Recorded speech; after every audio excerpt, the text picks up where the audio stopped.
요한복음 11장 25절에서부터 27절까지 말씀, 우리 다 같이 말씀을 봉독하겠습니다. 예수께서 이르시되 나는 부활이요 생명이니 나를 믿는 자는 죽어도 살겠고 무릇 살아서 나를 믿는 자는 영원히 죽지 아니하리니 이것을 내가 믿느냐? 이르되 주여 그러하이다. 주는 그리스도시요 세상에 오시는 하나님의 아들이신 줄 내가 믿나이다. 아멘. 저는 오늘 요한복음 11장 25절에서 27절 말씀을 가지고 예수님의 부활로 살아나는 것이란 제목의 말씀으로 은혜를 나누려고 합니다. 우리가 항상 주님의 말씀을 들을 때 부활하신 주님, 그 부활하신 주님은 우리가 믿으려고 해서 믿는 것이 아니라 믿을 수밖에 없어서 믿는 것입니다. 예수님의 부활하신 것을 우리가 믿고자 해서 믿는 것이 아닙니다. 전적인 하나님 은혜를 통해서 예수 그리스도가 부활하셨고 생명의 주관 되시는 것을 우리는 입술로 고백하게 되는 것입니다. 그래서 성경은 사도 바울로 통해서 이야기합니다. 예수 그리스도의 십자가 달리시고 죽으심, 그것을 우리가 믿느냐, 그리고 예수 그리스도가 우리의 죄를 청산할 걸 믿느냐, 그리고 예수 그리스도가 승리한 것을 믿느냐라고 얘기한다면 예수 그리스도의 부활의 신앙은 반드시 있어야 됩니다. 그래서 성경에 바울은 얘기합니다. 예수 죽음 내 죽음, 예수 부활 내 부활 얘기하면서 예수 부활을 강조하고 있습니다. 그래서 우리의 신앙은 부활하신 예수님의 신앙입니다. 바로 죽음에서 이기시고 승리하시는 부활, 그리고 그 부활이 우리로 하여금 예수 그리스도가 참 하나님이시며 우리의 신앙이 헛되지 않은 것을 증명하고 있다는 것을 우리는 기억해야 되는 것입니다. 그러면 예수님의 부활을 통하여 우리는 무엇이 살아날까요? 오늘 그것을 오늘 나누면서 은혜를 나누기를 간절히 원합니다. 첫 번째로 예수 그리스도의 부활은 우리의 죽었던 영이 다시 살아나는 것입니다. 성경의 에베소 2장 1절에 이렇게 말하고 있습니다. 그는 허물과 죄로 죽었던 너희를 살리셨다라고 성경은 말하고 있는 것입니다. 너희가 무엇으로 해요? 허물과 죄로 죽었다라고 말하고 있습니다. 우리는 죽음이라고 얘기하면 이 세상에 없어지는 것이 죽음이라고 생각하는 사람들이 있습니다. 죽음이란 없어지는 것, 사라지는 것이 죽음 아니겠습니까? 라고 얘기하지만 성경에서 죽음이라는 것은 없어지고 사라지는 의미가 아닙니다. 죽음이라는 것은 없어지는 것이 아니라 교통과 교제가 끊어지는 것을 죽었다라고 표현하고 있는 것을 우리는 알아야 되는 것입니다. 우리가 물이 흐르면 그 물은 살아있는 물이라고 합니다. 흐르는 물에서는 생명력이 돋아나고 그리고 살아있는 물이라고 얘기합니다. 그러나 그 물이 어느 순간에 멈춰지고 고이게 되면 그 물이 어떻게 되느냐, 점점 썩어져서 죽은 물이 된다고 말합니다. 죽은 물이 되면 어떻게 되느냐, 거기서는 물고기가 살 수가 없습니다. 성경에 보면 이스라엘의 지도 중에 사해라는 곳이 있습니다. 사해를 무슨 바다라고 하느냐, 죽은 바다라고 말합니다. 그러니까 흐르는 물이 있는 곳을 뭐라 하냐, 생명의 물이 흐른다고 얘기하는데, 그리고 사이라는 것은 막혀있기 때문에 죽은 물이라고 얘기하는 것은 무엇보다 그것은 아무런 생명의 교통과 교제가 없기 때문에 그런 것입니다. 가정에서도 그렇지 않습니까? 남편과 아내가 대화가 없다 그러면 부부라고 하겠지만 실질적으로 부부와 교제와 교통이 없다고 한다면 실질적인 부부라고 얘기할 수가 없습니다.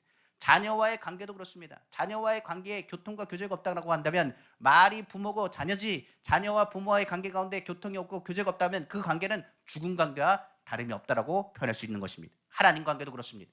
영적으로 죽어버리면 하나님과의 교통과 교제가 끊어지므로 그 사람은 죽은 것이고 산다고 보지만 살지 않다는 것을 우리는 알아야 되는 것입니다. 그러나 하나님께서는 이 땅을 사랑하셨습니다. 그리고 긍휼을 베푸셨습니다. 다친 영을 다시 살리기 위해서 누굴 보내셨느냐, 국률함을 가지고 하나님의 아들이신 예수 그리스도를 우리에게 보내주심으로 죄를 청산하시고 다쳤던 죽었던 영을 다시 살리신 것이 바로 부활의 사건이라고 성경 기록하고 있는 것입니다. 에베소서 2장 4절에서 5절이지요. 국률이 풍성하신 하나님이 우리를 사랑하신 그 큰 사랑을 인하여 허물로 죽은 우리를 그리스도와 함께 살리셨고 너희는 은혜로 구원을 받은 것이라 성경은 말하고 있는 것입니다. 그래서 영의 창이 열렸다, 영이 살았다라는 것을 예수 그리스도의 부활하심을 통하여 우리에게 나타낸 것입니다. 그래서 예수 부활 이후부터는 어떻게 기도하느냐, 우리는 예수 이름으로 기도하는 것입니다. 예수 이름으로 기도할 때마다 구하라 그러면 너에게 주실 것이요, 찾으라 그러면 찾을 것이요, 문을 두드리라 그러면 너희 열릴 것이라는 그 말씀이 누구 이름으로 이루어졌냐, 예수 그리스도의 이름으로 이루어지게 된 것입니다. 마음에 소원하는 바 우리는 기도 제목을 갖습니다. 기도의 특권이 뭐냐, 영의 문이 열렸다, 영이 살아있는 사람들이 하는 것이 무엇이냐, 바로 기도의 특권입니다. 하나님은 영이시니 예배하는 자가 영과 진리로 예배할지나 성경은 말한 것처럼 예배하는 존재로서 다시 한번 회복한 사건이 바로 부활의 신앙이 된다는 것을 우리는 알아야 되는 것입니다. 그러므로 예수 그리스도가 부활하셨습니다. 그러므로 우리는 예수 이름, 부활하신 주님의 이름을 선포하고 우리의 중보자신 예수 그리스도께서 우리의 기도가 하나님 앞에 올라갈 수 있도록 하나님께서 붙잡아주시고 인도하신다는 사실을 우리는 알게 되는 것입니다. 그러므로 예수 부활은 신앙의 가장 필요한 핵심 요소입니다.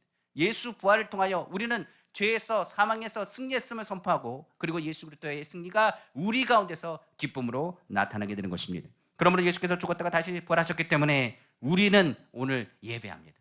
오늘 우리는 예수 이름으로 기도합니다. 그리고 오늘 주님을 찬양하며 주님 앞에 나가게 되는 것입니다. 두 번째로 예수 부활로 살아나는 건 무엇일까요? 영이 살아났으면 우리의 마음의 양심도 살아나게 된다라고 성경 기록하고 있습니다. 사람과 짐승이 다른 것이 뭔지 아십니까? 바로 양심이 있다는 것입니다. 윤리적인 것 그리고 도덕적인 것 그건 누가 하느냐? 사람이기 때문에 그렇게 하는 것입니다.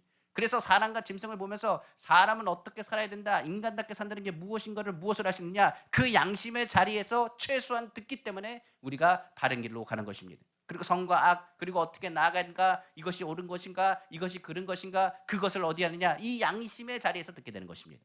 그래서 이 양심이 작동하기 시작하면 사람이 사람 됨됨이를 가지고 이 땅에 있는 동안에 선한 일을 하고 착한 일을 하게 됩니다. 그러나 이 양심이 무뎌지기 시작하면 악한 일을 하고 잘못된 방향으로 가게 됩니다. 양심이 아예 죽어버리면 우리가 많이 쓰는 것처럼 짐승반도 못한 사람이 되는 것입니다. 그래서 이 양심은 사람을 근본적으로 사람 되게 하는 것이 바로 양심이라는 것을 우리는 알아야 되는 것입니다. 그런데 성경은 말하죠. 아담과 하와가 범죄함을 통해서 죄가 들어왔습니다.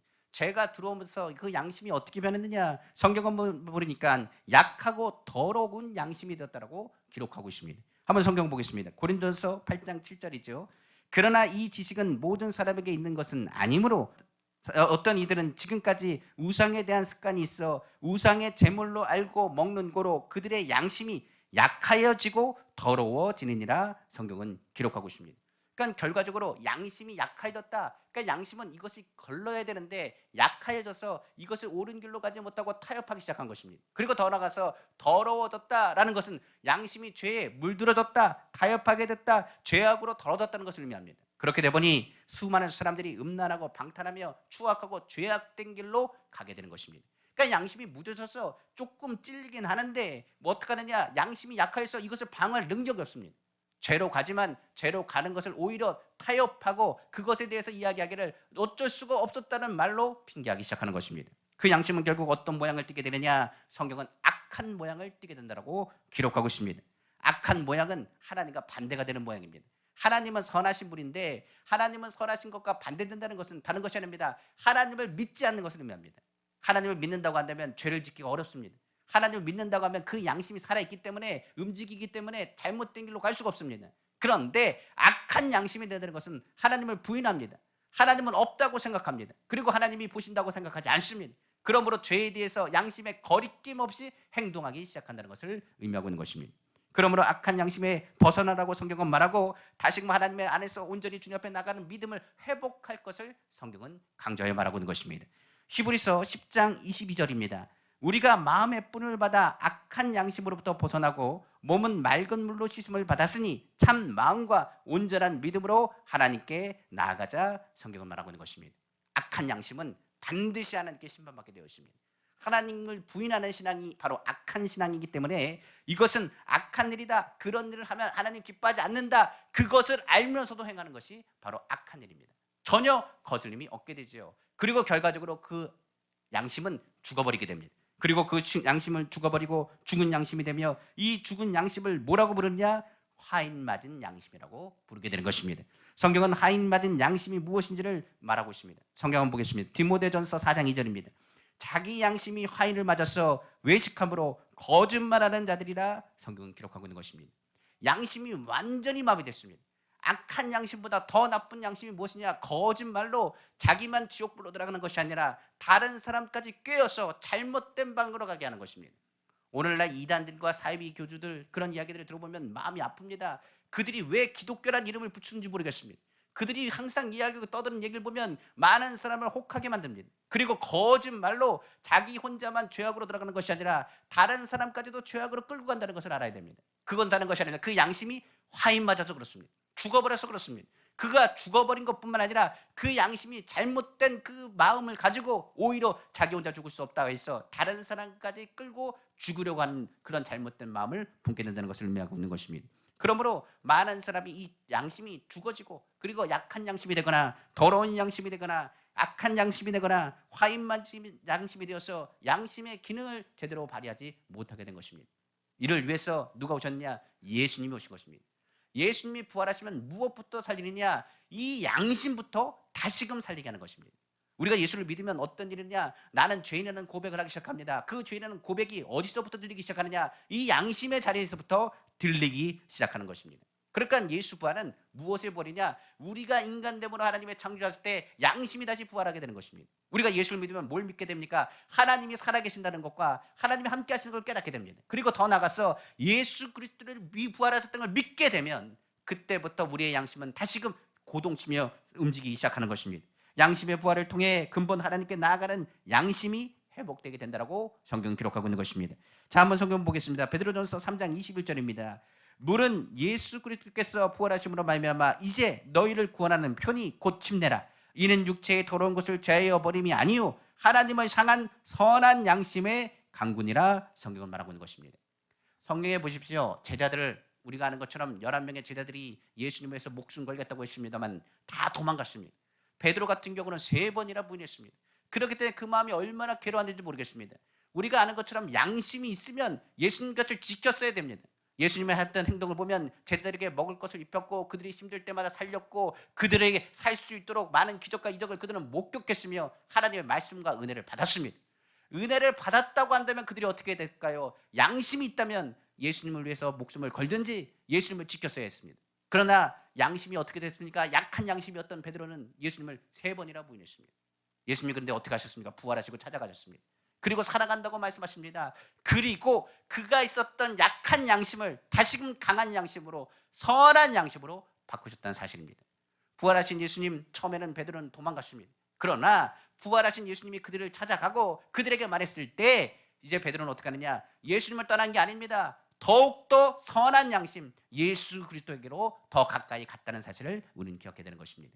그러니까 부활하신 예수님을 체험하면 그때부터는 어떻게 하느냐? 우리 안에 선한 양심, 바로 하나님은 선하시니 선하신 하나님께로 나아가는 인도받는 그 모습을 그 마음속에서 듣게 되는 것입니다. 그 선한 양심은 어떤 양심이 되느냐? 청결한 양심이 됩니다.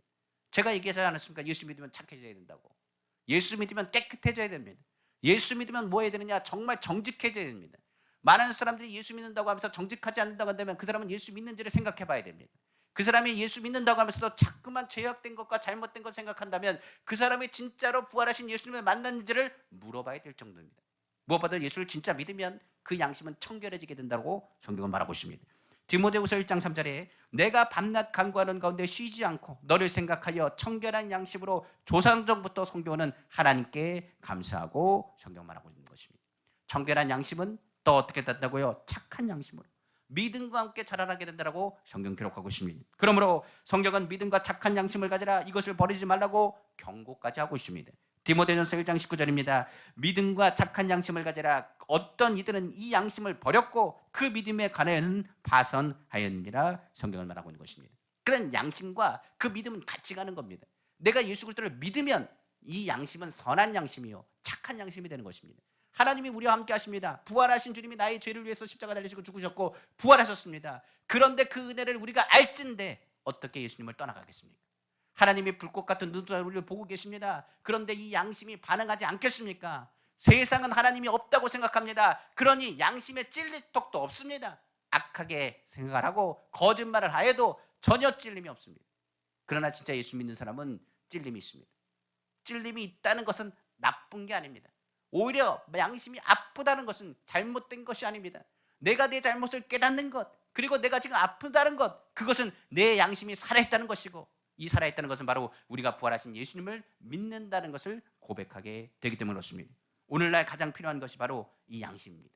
부활 신앙을 통한 양심입니다. 그리스도인들이 먼저 부활하신 예수 그리스도를 통한 이 양심이 다시 살아나야 됩니다. 이를 통하여 하나님의 역사가 나타나야 됩니다. 부활하신 주님을 통하여 하나님의 역사가 임하기를 다시 한번 주님의 이름으로 축원합니다. 3번째로 예수님은 부활하셨습니다. 부활하신 예수님은 영과 양심이 살아나게 하시고 더하여 하나님을 아는 지혜가 살아나게 하였다고 성경은 말하고 있는 것입니다. 우리가 아는 것처럼 모든 지식은 무엇으로 경험하느냐? 눈으로 보고 손으로 잡고 그리고 귀로 듣고 냄새를 맡아보면서 그것에 대한 지식을 얻게 되는 것입니다. 모든 사물을 얻는 지식이 그렇습니다. 이것을 봤으면 이것에 대한 지식을 얻게 되는 것이고 이것을 만지면 이것에 만진 것에 지식을 얻게 되는 것이고 그것을 들으면 그 소리에 대한 지식을 얻게 되는 것입니다. 그러나 영적인 것은 그렇게 얻을 수가 없습니다. 세상적인 지식으로는 세상적인 물질적인 지식만 얻을 수 있지 그 이상의 것을 알 수가 없는 것입니다. 예수님은 눈에 보이지 않습니다. 하나님은 영이신데 우리가 어찌 알 수 있겠습니까? 하나님은 영이시기 때문에 우리는 물질 세계를 넘은 영적인 세계에 대해서 알 턱이 없다는 것을 알아야 됩니다. 그러니까 세상의 지혜로는 하나님을 알 수가 없습니다. 스스로 지혜롭다고 말할 수 있을지 모르겠지만 오히려 그 지혜를 통하여 하나님을 생각하거나 하나님을 만들거나 하나님을 이해할 수 없다는 것을 성경은 말하고 있는 것입니다. 로마서 1장 22절 23절이죠. 스스로 지혜 있다 하나 어리석게 되어 썩어지지 아니하는 하나님의 영광을 썩어질 사람과 새와 짐승과 기어다니는 동물 모양의 우상으로 바꾸었느니라 성경은 기록하고 있는 것입니다. 세계적인 종교를 보시든지 아니면 이스라엘만 보더라도 우리가 알 수 있습니다. 이스라엘이 뭘 했습니까? 광야에서 금송아지를 만들었습니다. 금송아지를 만든 건 다른 것 때문에 금송아지를 만든 것이 아닙니다. 하나님이 누군지를 몰랐습니다. 하나님은 영이시기 때문에 모양이 어떻게 생겼는지 어떻게 이야기하시는지 무엇을 하는지 아무도 알 턱이 없었습니다. 이스라엘이 알 수 없으니 그들은 생각합니다. 하나님은 어떻게 생기셨을까? 뭐 했을까? 그들이 지혜를 둘러싸고 생각하기 시작합니다. 그리고 만든 것이 바로 금송아지입니다. 그러니까 성경에서 말합니다. 하나님 안에서 지혜롭다고 얘기하지만 그들이 하는 행동은 어리석다. 그들이 아무리 생각해도 하나님이 어떤 분인지 어떤 형상인지 어떻게 이야기하시는지 어떤 분인지를 알 지혜와 지식이 없다는 것을 의미하고 있는 것입니다. 세상은 그래서 하나님을 알 수 없습니다. 하나님은 영이시기 때문에 우리가 하나님을 믿는다고 말하지만 눈에 보이지 않는 하나님을 어떻게 믿고 눈에 보이지 않는 예수 그리스도를 오늘날 사랑한다고 고백할 수 있겠습니까?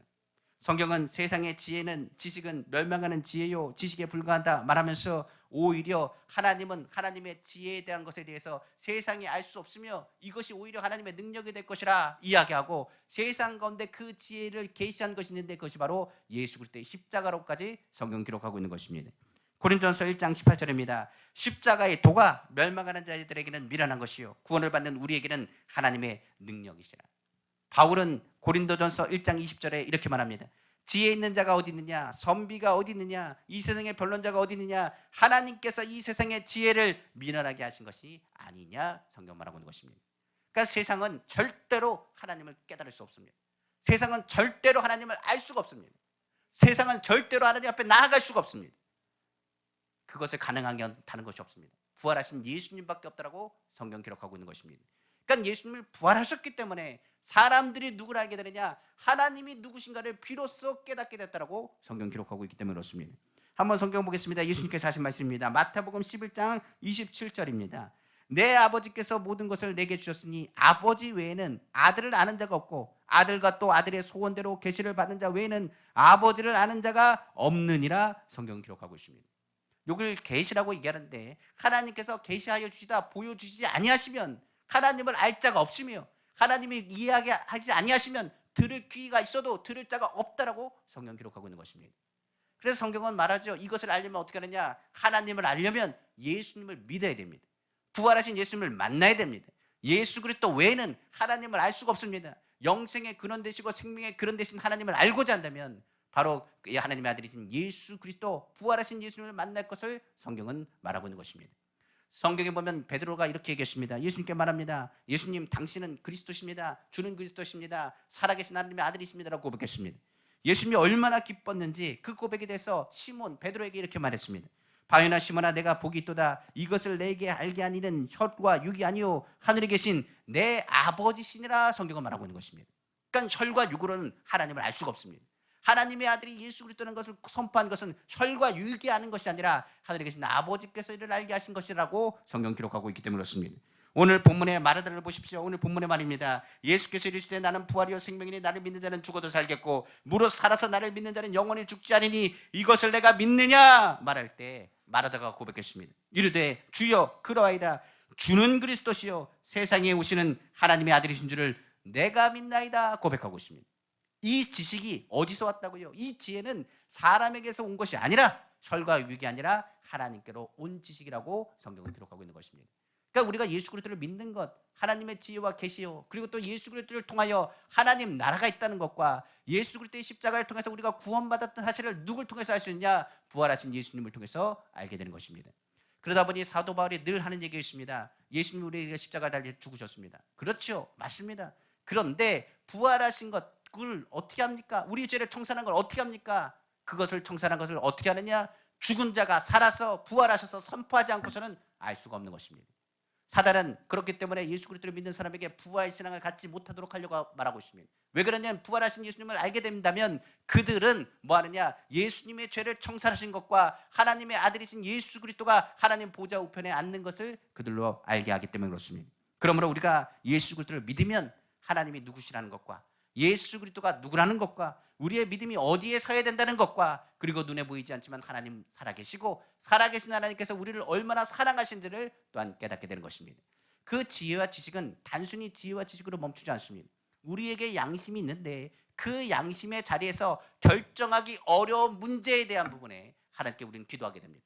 그러면 하나님께서 어떻게 하시냐? 지혜를 주십니다. 그리고 지식을 주셔서 내가 어떤 것을 결정해야 될 것을 나에게 알려주십니다. 그래서 사람들은 내가 생각하는 걸 생각할지 모르지만 예수 그리스도를 믿는 사람은 하나님의 지혜를 가지고 일을 하게 되어 있는 것입니다. 그래서 남들이 알지 못하는 것을 알게 됩니다. 사업하는 사람 중에 예수 그리스도를 믿고 주님 앞에 계시와 사랑과 은혜를 받아서 그 사업을 확정한 사람들의 이야기를 저는 많이 들었습니다. 더 나아가서 공부하는 학생에게는 하나님께서는 지혜와 명철함을 더하신다고 말씀하셨습니다. 그러므로 우리가 예수 그리스도를 믿을 때는 단순히 예수를 믿는 것이 아닙니다. 바로 부활하신 주님께서 우리의 양심만 살릴 것이 아니라 우리에게 지혜와 지식을 더하신다는 걸 기억하고 하나님의 은혜 가운데 거하기를 다시 한번 주님의 이름으로 축원합니다. 그러므로 우리는 주님을 믿고 주님이 주는 판단력을 가지고 선택하고 주의 일들의 옳은 길을 선택하는 길이 하나님이 주신 지혜 가운데 있다는 것을 기억하게 되는 것입니다. 마지막으로 예수 부활은 무엇을 우리에게 얘기합니까? 예수 부활은 우리의 영과 양심을 살리고 하나님을 아는 지혜와 지식을 살리며 육체의 부활이 있음을 기대하게 하는 것이 바로 예수 부활의 사건인 것입니다. 우리가 아는 것처럼 예수 부활, 예수님이 우리의 부활의 첫 열매가 되었다라고 말하고 있습니다. 첫 번째 아담은 죽음을 갖고 왔지만 두 번째 아담이신 예수 그리스도는 우리의 생명의 주가 되셔서 살리는 영이 되었다라고 성경은 기록하고 있기 때문에 그렇습니다. 고린도전서 15장 42절에 45절 말씀입니다. 죽은 자의 부활도 그와 같으니 썩을 것으로 신고 썩지 않을 것으로 다시 살아나며 욕된 것으로 신고 영광스러운 것으로 다시 살아나며 약한 것으로 신고 강한 것으로 다시 살아나며 육의 몸으로 신고 신령한 몸으로 다시 살아나니 육의 몸이 있은즉 또 영의 몸도 있느니라. 기록된 바 첫사람 아담은 생명이 되었다 함과 같이 마지막 아담은 살려주는 영이 되었나니 성경은 말하고 있는 것입니다. 그러니까 예수 그리스도가 부활하셨습니다. 그 부활로 끝난 것이 아니라 너희도 나와 같이 부활할 것이라고 말하고 있는 것입니다. 주님은 살리는 영이라고 했습니다. 우리의 영혼은 부패하고 사망으로 인하여 죽을 수밖에 없었지만 예수 그리스도가 그 영을 살리셨을 뿐만 아니라 우리의 육체의 장막 또한 예수 그리스도의 부활하신 것 같이 너희의 육신도 살아날 것임을 성경은 말하고 있는 것입니다. 그러므로 성경은 말하기를 우리를 영광스러운 몸으로 강한 몸으로 신령한 몸으로 변화를 받아 주님 앞에 나팔 불 때에 주님 앞에 나아가게 될 것임을 성경은 기록하고 있는 것입니다. 그러므로 예수님께서 이를 위해서 십자가 달리셨고 부활의 첫 열매가 되실 뿐만 아니라 부활하신 주님 앞에 접붙임 받으면 부활의 생명이 우리 가운데 들어가 잠잘 것이 아니라 나팔 소리와 함께 주님 앞에 나아가게 될 것임을 성경은 말하고 있는 것입니다. 고린도전서 15장 51절 58절입니다. 보라 내가 너에게 비밀을 말하노니 우리가 다 잠잘 것이 아니요 마지막 나팔의 순식간에 호련히 다 변화되리니 나팔 소리가 나매 죽은 자들이 썩지 않을 것으로 다시 살아나고 우리도 변화되리라. 이 썩을 것이 반드시 썩지 않을 것을 입겠고 이 죽을 것이 죽지 아니함을 입으리로다. 이 썩을 것이 썩지 아니함을 입고 이 죽을 것이 죽지 아니함을 입을 때에는 사망을 삼키고 이기리라고 기록된 말씀이 이루어지리라. 사망아 너희 승리가 어디 있느냐? 사망아 내가 쏘는 것이 어디 있느냐? 사망이 쏘는 것은 죄요 죄의 권능은 율법이라.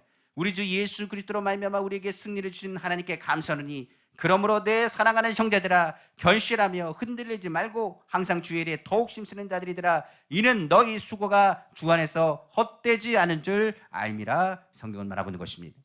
이 땅은 나그네 길입니다. 우리가 육신은 흙으로 와서 흙으로 돌아간다, 빈소로 와서 빈소로 돌아간다고 말하고 있습니다. 그러나 예수 그리스도를 믿는 사람은 다릅니다. 그 영은 주님께서 이미 그 육체의 장막을 벗어버리는 순간에 주님이 예비하신 새로운 장막으로 이전하게 되어 있습니다. 무엇보다 이 영은 살아서 하나님 편에 들어가 있으며 영원한 생명 안에 거한다고 성경은 기록하고 있습니다. 그러면 이 땅 사는 동안에 우리에게 주님은 뭐라고 말씀하시느냐? 세상 가운데 염려하거나 근심하지 말아라. 이미 너희의 장막은 하늘에 있으며 너는 하늘나라 하나님의 백성인 것을 잊지 말고 믿음 안에 굳세게 설 것을 강조하고 있는 것입니다. 한번 성경 보겠습니다. 예수님께서 말씀하셨습니다. 요한복음 14장 1절에 3절에 너희는 마음에 근심하지 말라. 하나님을 믿으니 또 나를 믿으라. 내 아버지 집에 거할 곳이 많도다. 그렇지 않으면 너에게 일렀으리라. 내가 너희를 위하여 거처를 예배하러 가느니 가서 너희를 위하여 거처를 예배하면 내가 다시 와서 너희를 내게로 영접하여 나 있는 곳에 너희도 있게 하리라. 성경 기록하고 있는 것입니다. 그래서 부활신앙은 우리에게 이렇게 말합니다. 너희의 땅은 나그네 길이요 육체적인 장막은 임시 거처일 뿐이라. 너희의 장막은 어디 있다? 하늘나라에 있으며 너희의 거처를 위해서 내가 하나님 보좌 우편으로 올라가 지금 그 거처를 예비한다라고 성경 기록하고 있는 것입니다. 그러므로 성경은 말하죠. 이 땅에 있는 고통과 아픔과 괴로움 너무 생각하지 말고 그것 때문에 염려하지 말라. 너희는 근심하지 말라. 괴로워하지 말라. 하루하루 전쟁의 소문이 끊어지지 않고 세계 경제가 어떻게 돌아가는지 모르며 우리의 삶이 어떻게 될지 몰라 불안하고 초조하고 염려하는 사람이 있을지 모르겠지만 성경은 말합니다. 너희가 예수 그리스도를 믿고 불안한 마음과 염려한 마음과 근심하는 마음을 내려놓고 예수 그리스도에서 너희 장막이 있는 것과 너희에게 생명이 있는 것과 내가 너를 사랑하는 것과 내가 너를 버리지 않는 것과 내가 너를 축복하길 원하는 것과 너에게 생명 주시는 네가 누군지를 안다면 걱정하지 말고 믿음 안에서 기뻐하며 주님을 바라볼 것을 강하게 말씀하고 있는 것입니다. 우리는 옛사람이 아닙니다. 흑암의 권세에서 이미 벗어났습니다. 부활신앙을 가진 사람은 세상의 염려, 근심과 걱정 때문에 두려워하는 사람이 아닙니다. 불안에 쫓기는 사람이 아닙니다. 예수 믿는 사람은 늘 평안합니다. 예수 믿는 사람은 눈에 보이지 않고 손에 잡히지 않고 귀에 들리지 않아도 무엇을 갖고 사느냐? 예수 승리를 갖고 산다는 것을 우리는 기억해야 되는 것입니다. 우리가 하나님의 자녀로서 살아갈 때 예수님의 증인으로서 부활의 증인인 것을 절대 잊지 않기를 다시 한번 주님의 이름으로 축원합니다. 말씀을 마치겠습니다. 오늘 주님께서 부활절에 우리에게 분명히 하신 말씀이 있습니다. 예수님이 부활하셨습니다. 부활하심을 통하여 우리는 그때로부터 초대교회가 발생하고 초대교회는 뭐 하기 시작하느냐? 예수 이름으로 기도하기 시작했습니다. 예수 이름으로 기도하는 그 순간에 무엇이 임하게 되느냐? 성령이 그들 가운데 부어지기 시작했습니다. 성령이 받자마자 그들의 양심이 고동치기 시작했습니다. 성령은 우리로 하여금 하나님을 인도하는 영, 바로 성령은 계시의 영이 되셔서 하늘나라가 있다는 것과 우리의 삶 가운데 하나님의 무엇을 기뻐하시고 무엇을 즐거워하시는지를 깨닫게 됩니다. 성령은 우리의 마음 가운데 악한 길로 가지 못하도록 끊임없이 양심을 자극합니다. 하나님 아버지, 내가 이건 잘못한 겁니다. 하나님 용서해 주십시오. 하나님, 내가 바른 길로 가지 못했습니다. 용서해 주십시오. 하나님, 이건 기뻐하시는구나. 하나님이 즐거워하는 것을, 이런 것을 깨닫고 나아가게 되는 것입니다. 제가 예수 믿는 사람을 만나보면 아는 게 있습니다. 뭘 아냐면 이렇게 얘기합니다. 저한테 물어보죠. 목사님, 이걸 어떻게 해야 됩니까? 라고 묻는 분들이 있습니다. 그럼 제가 하는 얘기가 있습니다. 아시잖아요. 몰라서 묻는 게 아닙니다. 하나님 기뻐하는 게 뭔지 압니다. 그리고 이것은 하나님이 즐거워하지 않는 것을 압니다. 예수 믿으면 이 양심이 살아나기 때문에 압니다. 모르지 않아요. 그런데 뭐라고요? 자꾸만 양심을 약한 양심으로 만듭니다. 그러면 안 됩니다. 약한 양심은 악한 양심이 될 수 있습니다. 그렇기 때문에 양심의 자리에서 내가 하나님이 기뻐하신 것이 무엇인지 안다면 묻는 것보다는 뭐 하는 게 많으냐? 기도를 부탁하는 게 좋습니다. 우리가 성령 안에서 그 양심이 살아나 주의 음성을 듣고 하늘나라 바라보기 시작하면 그 부활신앙이 우리 가운데 무엇이 되느냐? 능력이 된다는 사실을 우리는 기억해야 되는 것입니다. 우리는 반드시 뭐 하느냐? 부활합니다. 주님의 때에 부활합니다. 더 나아가서 주님 말씀하셨습니다. 지금 어렵다고요. 우리가 보는 어려움이 아니라 하나님 우리 살리십니다. 지금 외롭다고요. 부활하신 주님이 우리와 함께 하십니다. 우리의 육체의 장막은 언젠가는 떠날 것입니다. 그 육체의 장막이 떠나는 날 주님이 준비하신 새 장막에서 주님의 위로와 주의 평안 가운데 승리하시는 우리 귀한 성도님 다 되시기를 다시 한번 주님의 이름으로 축원합니다. 기도하겠습니다.